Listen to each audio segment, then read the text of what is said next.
Hey everybody, Tom here with Hidden Beats, and today we're talking with Mr. Frank Turner. How are you doing, sir? I'm very well, thank you. How are you? Pretty good. It's a nice day. We get to have a fun conversation and see what makes you tick. Yes, it's a beautiful day outside. I'm in Calgary, Alberta right now, and I'm trapped inside a giant venue complex in a casino and haven't seen the sun since I got up. So standard touring fare, really. That's kind of been my day actually too. I'm in a 8x8 square here with no source of light other than the neon bulb above my head. Excellent. It's just as Joey Ramone would have wanted. Yeah.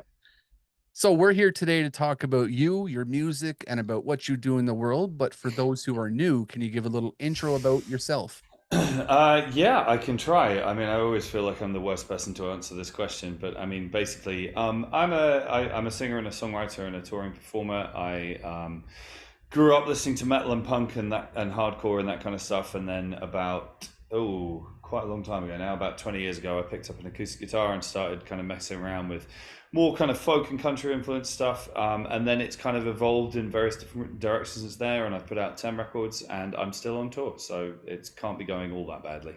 I mean, it sounds like you're in the right direction at least. Yeah, right, exactly. You know, the world has yet to completely tire of my existence. So that I'm relieved about that. Yeah. So I guess the first question is always a good point to start is what sparked your interest in music? I mean, I think my parents don't believe in modern music. Okay. Are not familiar with it. You know, nothing with drum kits, nothing past about 1910, Oh, basically, for okay. my folks. So there was music in the house when I was a kid, but it was all kind of church music and classical music, and I didn't really care about it. And obviously, you know, there was TV and films and stuff. But my two light switch moments. First of all, when I was about 10, I stumbled on the music of Iron Maiden via a friend of mine's older brother. I just thought it was the coolest thing ever. Hmm. And it was partly because I never really heard any music that was like that before, but also I think importantly because it was my discovery. Do you know what I mean? It was like I didn't know anybody else who was into this kind of music. I didn't know my friend's older brother, and I got a copy of Killers on cassette, and it was like I discovered this secret club, this secret Hmm. world, and I got very very obsessive about it in the way that kind of young boys tend to do. I also the Freddie Mercury tribute concert was on TV shortly after that, and I watched that, and it had Metallica and Guns N' Roses and obviously lots of Queen. Hmm. Extreme as well, I seem to remember. Anyway, and me and my older sister taped that on VHS as it went, and watched it 100,000 times. So and immediately, you know, as I say, I sort of felt like I discovered this kind of secret world and this secret type of music that wasn't um, nobody I was at school with knew about it. None of my friends knew about it. So it was my thing. And so I fell in love with it and indeed immediately wanted to take part, you know, which I think is just something in my character. Like I got a guitar for Christmas, one of those cheap, you know, Strat copies you get from a Hmm. department store. Yeah. Comes with an amp and a lead and a strap. And I got that and started playing badly for a long time, I should add. But yeah, so that was my introduction to music as a passion. Okay. So who would you say going into actually your career now, who do you think inspires the sound that you currently have? That's a complicated question in a lot of ways. I mean, you know, my kind of musical schooling was, as I say, metal and then punk and then hardcore. And I Mhm. started touring in large part because I read the book Get in the Van by Henry Rollins, and Okay. it's an interesting book that because I have friends who've read it and say they think it's a complete nightmare, and I read it like it was an instructional manual crossed with the Bible. So all of that kind of music, the kind of '90s kind of West Coast punk thing, hardcore, all that kind of stuff kind of dwells in the background of the music I make now. But then there's a hefty dash of stuff like Neil Young and Townes Van Zandt and Springsteen to a degree as well, and that kind of thing. But there's also, you know, there's a lot of stuff that I love, like Hold Steady, Weaker Thans, Pedro the Lion, that sort of stuff. That's all in the mix as well. So it's, I mean, 10 albums in, hopefully I've kind of assimilated and amalgamated my influences to a point where I make music that sounds like me. But Mhm. that's for other people to judge. Yeah, I mean, I was listening to some of the tracks beforehand. It has a unique feel, but I guess you can Thank you. definitely see where you're pulling some of the inspirations from, but in different ways, I suppose too. So Sure. it sounds good. I like it. Thank you. Also, by the way, I just realised looking at the screen that I'm wearing Counting Crows t-shirt today, who is another band I should throw into the mix on this. They were a reasonably early passion of mine through my older sister, and I've been lucky enough to tour with them a bit in the last few years. But Adam's songwriting has always been a big influence on what I do. Yeah, I'm a fan of Counting Crows too. I was lucky enough to be able to see them once and never have again because music doesn't really come to Ottawa that much right now. And Fair enough. yeah, it's Hey, kind of, I mean, well, I say this. I'm not coming to Ottawa on the tour that I'm on right now, but we come through as regularly as we can. yeah. I mean, there's stops here, but it seems like people because we got Toronto and Montreal so close, we get Yeah, skipped over sure. quite often. Yeah, yeah, sure.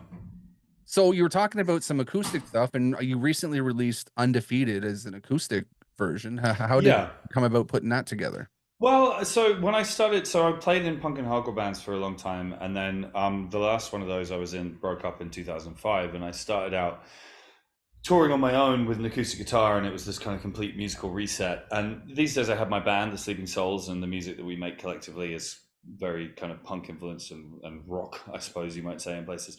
But there's this kind of like ghost in the machine. There's a spine running through everything I do, which is just me and my guitar, still to this day.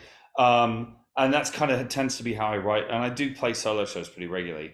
So for the last sort of 4 or 5 records, I've put out a full acoustic version of the record alongside the main thing as well. Partly, I mean, some people seem to like it, so there it is. But it's kind of cool as well. I mean, I do sort of believe that you should be able to strip a song back to its bare essentials and it still stands up. That's the sign of a good song to me. So so yeah, we put that one out recently, as you say, and I like how it sounds. Yeah, I mean that's the first one I clicked on since it was the top of the Spotify list, Sure. and I thought it was very well sounding. Like you said, a stripped down song should be able to hold its own too, so it makes sense Right. to release both like that. Exactly. hmm Now you also have an EP in the or an LP in the works, if I'm not mistaken. Not currently. We've just put it. Undefeated came out in May this year. And then we did the acoustic version after that, and that's what we're doing at the moment. Oh, okay, because Christina had mentioned when she set this up that there was an LP that was in talks or something happening like. Oh, can't say I know what she's talking Oh, about. okay. Sorry. Oh, well, then that makes my notes look a little bit crazy here. Let me fix them. No, no problem.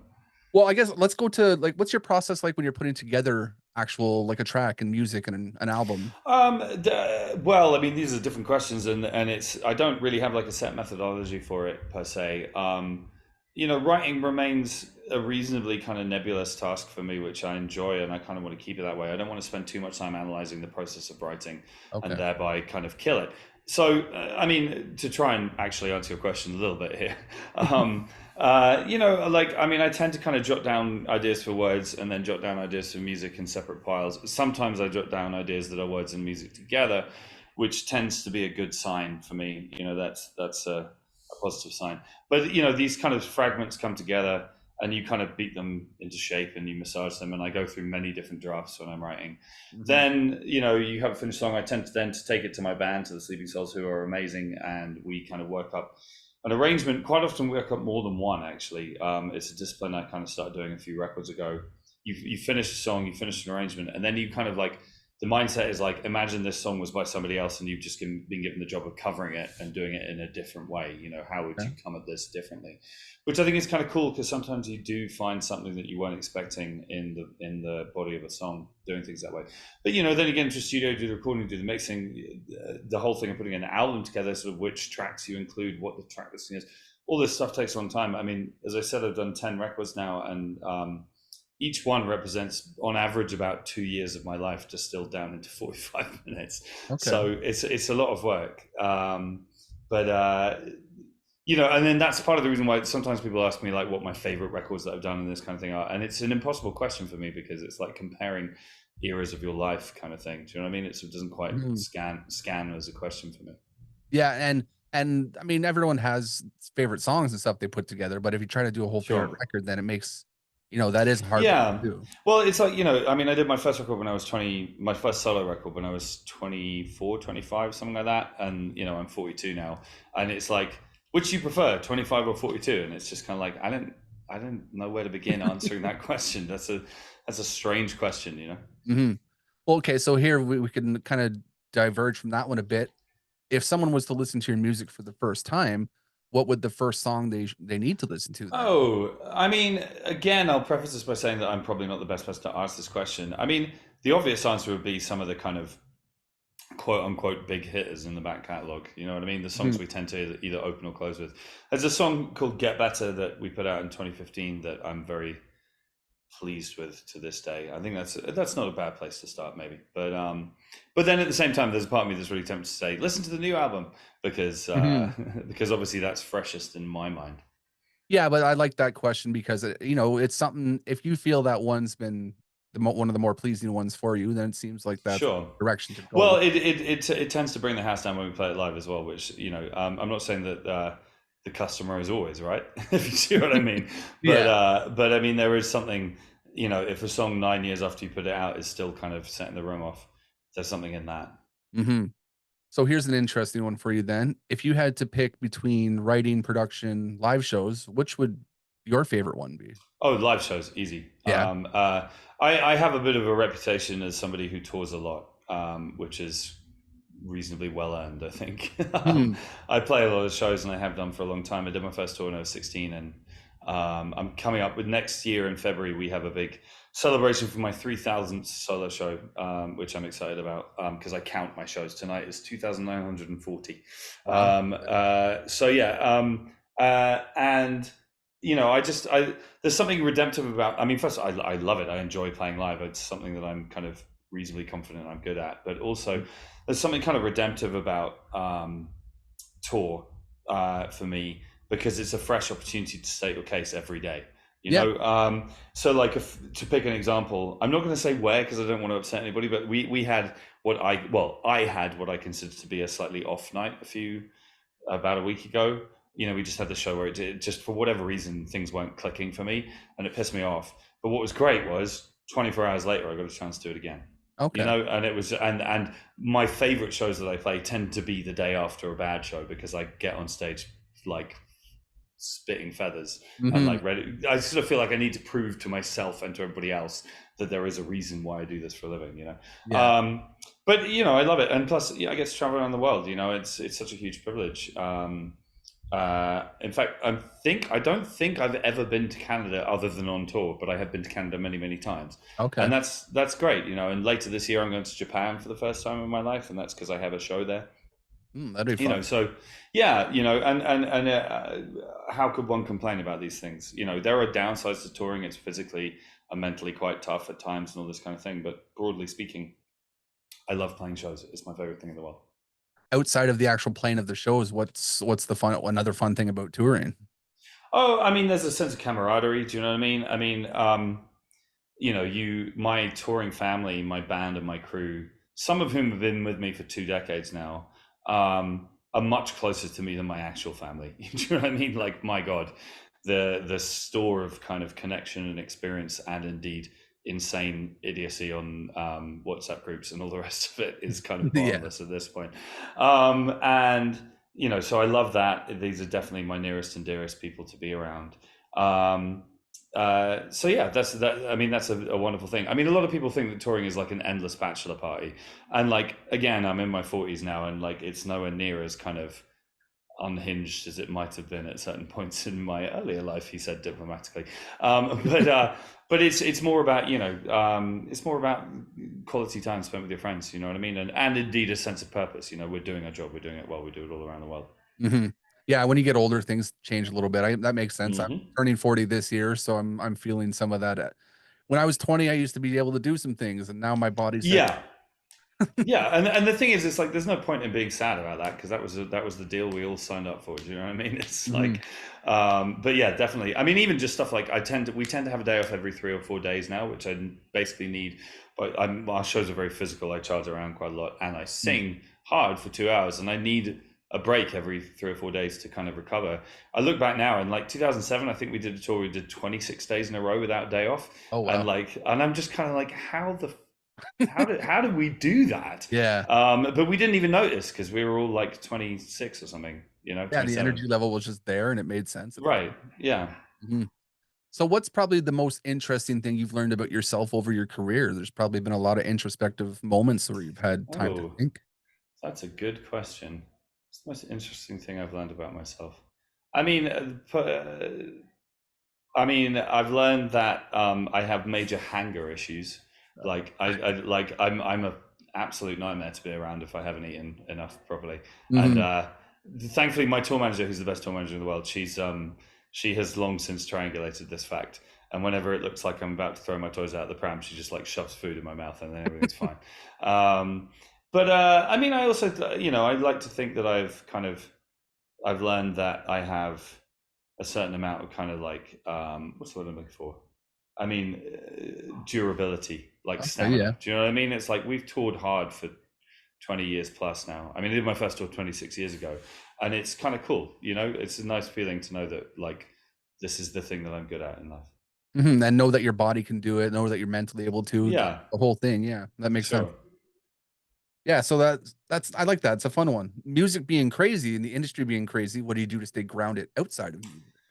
Oh, well, I mean, so a couple of things. I mean, the first thing I would say is that, like, I was really lucky in my career. It didn't feel lucky at the time, but I was lucky in my career because it took ages for things to kind of happen for me in my career. I kind of like broke through on my fifth album, which is unusual in the modern music industry. Do you know what I mean? And Hmm. I'm fortunate that I was kind of fostered, by a supportive independent label through that period of time. And I have friends who I used to play shows with right at the beginning who became enormously famous very, very quickly. And looking back now, there's an awful lot of drawbacks to that. Do you know what I mean? And so the reason I mention all this is just in terms of kind of like holding the kind of the craziness and the bullshit of the music industry at arm's length. It's much easier to do if by the time the crazy stuff happens to you, you've already been around for a while because you can take it all with a pinch of salt. Do you know what I mean? Hmm. So like, I was kind of aware of what it meant and more specifically what it didn't mean to, like, let's say, headline an arena tour by the time I got there. I think if you play for 6 months and then suddenly you're headlining arenas, it's very difficult to parse what's going on. Do you know what I Hmm. mean? And so I had a sense of perspective, which I'm grateful for in retrospect. Beyond that, I mean, like I read a lot while I'm on tour, and I tend to have dinner on my own every day. That's my kind of meditation time almost. You know what I mean? It's just kind Okay. of like I do a lot of talking, interacting with people all day. Whether that's people at the shows or interviews or crew or other bands or whatever it might be. And every day there's this kind of sacrosanct hour in my day where I just go and read my book and don't talk to anyone.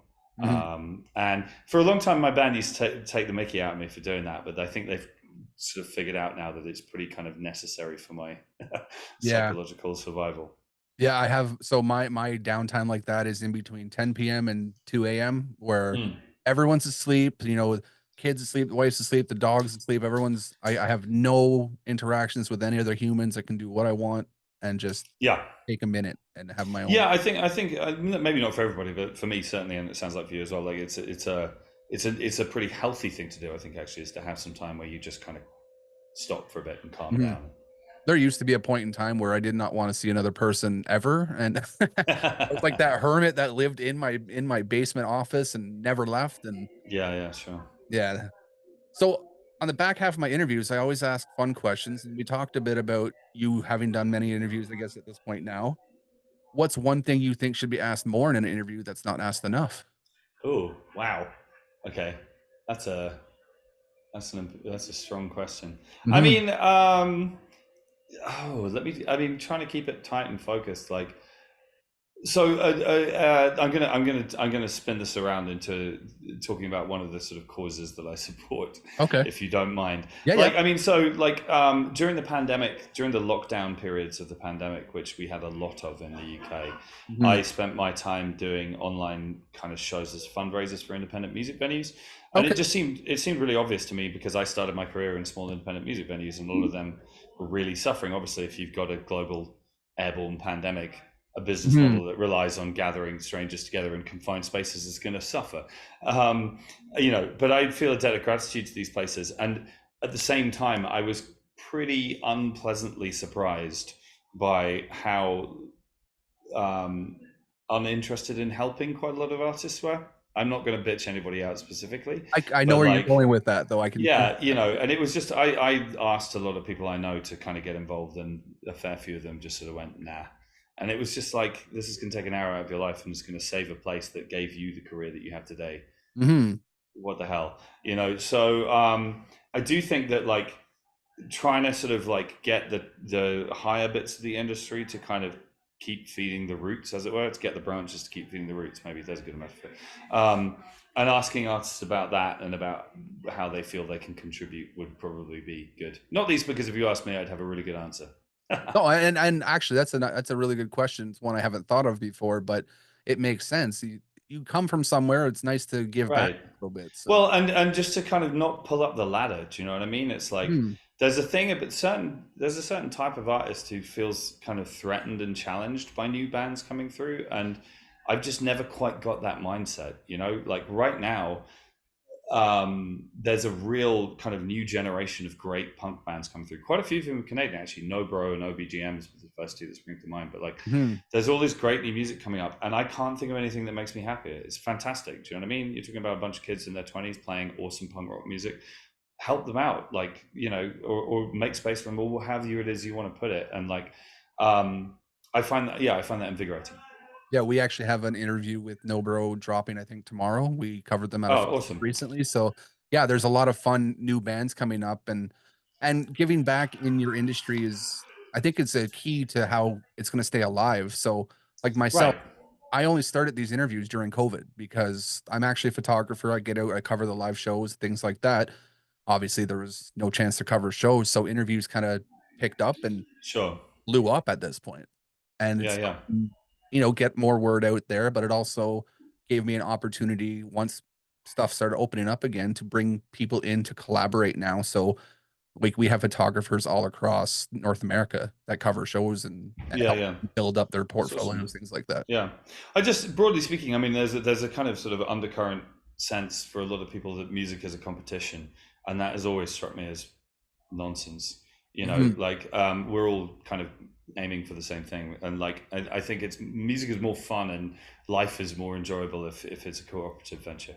And let's be honest, there's no person out there that's going to get all 8 billion people in the world to listen to them compared Right, to and yeah, and if somebody listens to Nobro, it doesn't affect me. Mhm. I think it's great. I think Nobro are a completely incredible band. So like, good.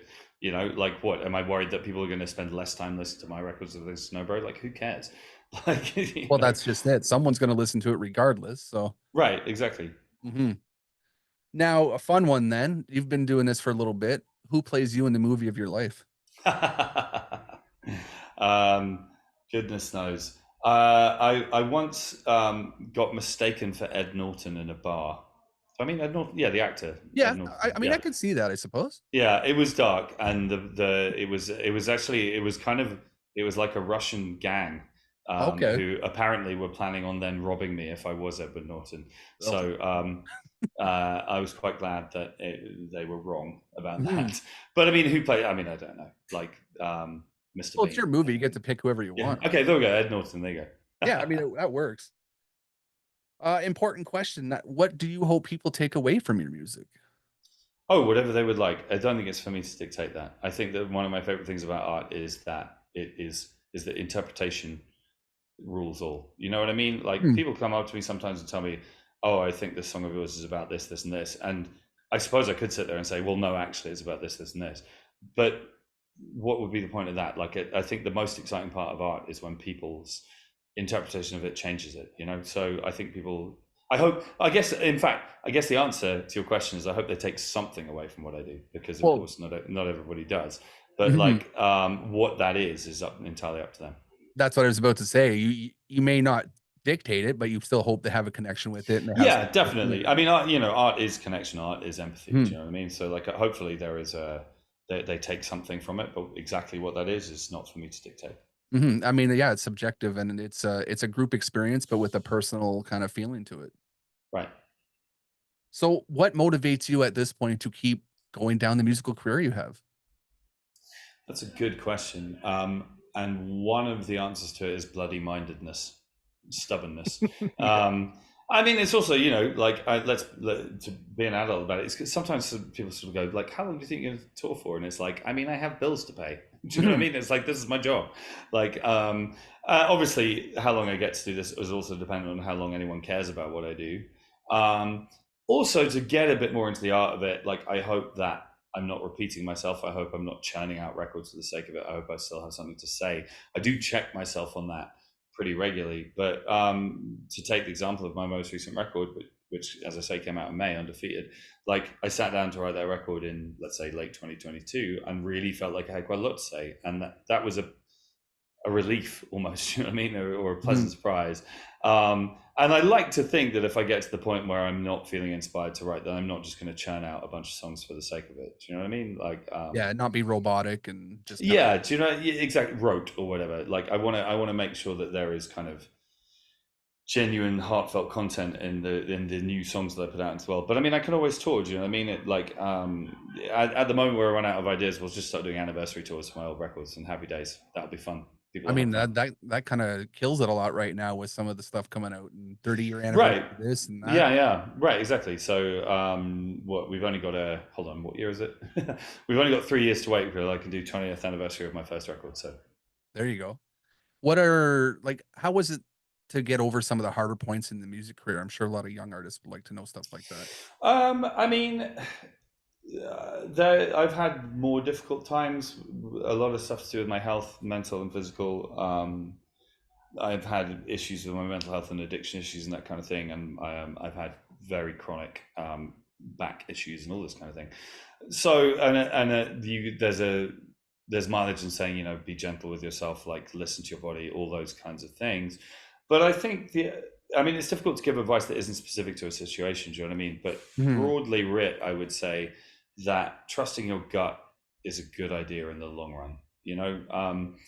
I don't want to spend too much time dwelling on my regrets per se, but the moments, to the extent that I have any, they generally tend to be about moments in time when I suspended my better judgment in favor of somebody else's, whether that was an A&R guy or a radio plugger or anything like that. And it's just kind of like I almost without fail wish I'd stuck to my guns. You know what I mean? So, and that's partly because if you're not doing that, then what is the point in any of this? Do you know what I mean? Like the great privilege of being an artist is being the captain of your own ship and having the privilege of a platform to try and say exactly what you mean to the world. And Mm. if you surrender your kind of sovereignty over that, I don't really see the point in doing all the rest of it. Do you know what I mean? It's Mm. rough in places, and you deal with that because you have on the other side of the balance sheet you have this wonderful privilege. And so yeah, trust your gut.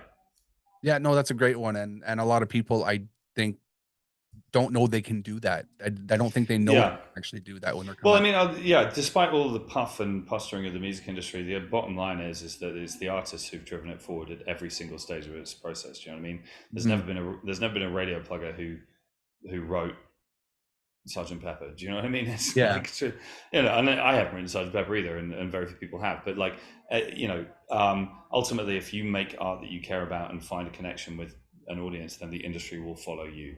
Mhm. Who are some of the groups or bands out there that you're listening to that more people need to listen to? Someone like a No Bro, for instance. No, but great. I would shout about the Meths, who are a British punk band. I mean, there's self interest there because I produced both of their albums myself, so Okay. happy days. And actually, on the same level, there's a guy called Ben Brown from Colchester, England, who Okay. is a new songwriter who I think is one of the most remarkable songwriters I've ever heard in my life, and people should check him out. Oh, that's awesome. I've actually heard of the Mets, I think. They're on a list of mine somewhere I've seen. Awesome. They're Yeah. great. They're a fantastic band. Mhm. Now, this is probably the most important question I always like to end off with. Are you happy? I mean, uh, save the best till last. Am I happy? I mean, I feel very fortunate for the place that I occupy in life. That's not quite the same thing, obviously. Ultimately, my experience, and I'm aware that this is kind of verging on hallmark cliche, but like happiness is a process rather than a state for me. Mhm. I find it easier to look back at periods of my life and say I was happy at that moment in time. But I think that when I do that, I realize that part of the reason I was happy is because I wasn't interrogating myself about whether or not I was happy, if you see That what I makes mean. sense, yeah. But I mean, like, I feel like I'm doing what I do for good reasons and that we're getting good work done, we're playing good shows, putting out good records, all that kind of thing. And you can't really ask for more than that. So I do feel lucky. Mhm. No, and I like that it is a process, and like you said, hallmark sounding, but, you have to work to be happy. It doesn't just You happen. sure? Yeah. Yeah. Well, that's pretty much all the points I have here. You're currently doing some tour stuff. What's the next milestone for you? The next big thing that we have is actually in Toronto 19th to 20, sorry, 19th to the 22nd of September. I have my own festival every year. It's called Lost Evenings. It's 4 nights in a big venue. It moves cities every year. Last year was in LA. The year before was Berlin. The year before was London. Okay. This year is Toronto. Next year is, I'm not going to tell you yet because we tend to announce it at the end of the previous one. But Okay. it's a cool thing. It's like gathering sort of 3,000-4,000 people, 4 nights of music. I think we've got 20 different bands. No Bro playing, as our Yeah. OBGMs, and Northcote and Dirty Nil and loads of great bands. And we're Mhm. doing that in Toronto later this month. It's the seventh one, Lost Evening 7. I'm really proud of it. Henry Rollins is playing as well, which I'm super stoked about. Yeah, that's fun. So yeah, it's going to be a really cool festival, and I'm really proud and pleased to be bringing it to Canada because I love Canada. So that's the next kind of milestone on my horizon. Well, I will definitely I have some Toronto, team members I can see about sending them out to take some You pictures should, yeah, and yeah, stuff. absolutely. Mhm. Yeah, I'm gonna note that right now, actually. Perfect. Like I said, that's pretty much all the stuff I have written down. Awesome. Thanks, Is man. Yeah, I have to run and Yeah, I jump was on trying another to cut call. it a So bit for you here, but, yeah, we'll yeah, make cool. sure we Thanks, man. link everything for you, and I definitely look forward to seeing more from you. Thank you very much, man. Have a wonderful day, Tom. All Yeah, the you best. too. Bye now. Take care. Bye.